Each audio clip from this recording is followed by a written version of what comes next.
earlier you said that some critical radio stations were being closed.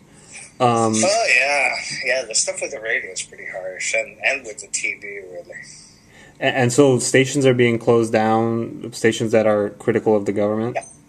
Yeah, I mean, the government is not going to show up at a radio station and say, you are criticizing me, therefore you're getting shut down. They look for a technicality, some kind of tax violation or some other administrative thing, but everybody knows it's bullshit because, there's so many rules that Chavismo makes so many rules for everything, but if you investigate any company, you can find a violation. Yeah. And they shut them down.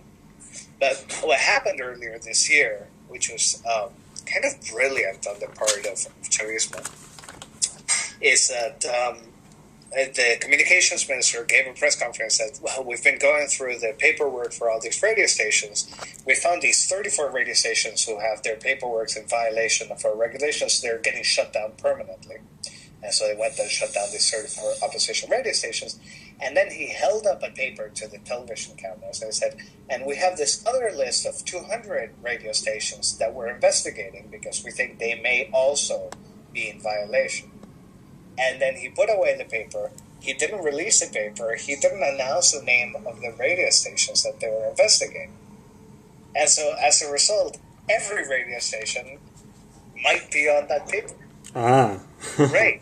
So every radio station is scared. And every radio station knows that really the reason they're shutting down radio stations is that they oppose the government. So what do? You get a huge amount of self-censorship.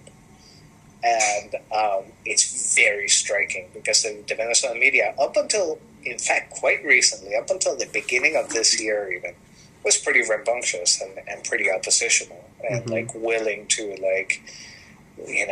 to criticize. And that is now finished. That is now really, really finished. They don't dare because they're going to get shut down, and they know it, and it's announced. It's not really a maybe thing; it's a definitely thing. I see. So I used to listen to a lot of internet radio from Venezuela, but it's not even worth my time because they don't say anything.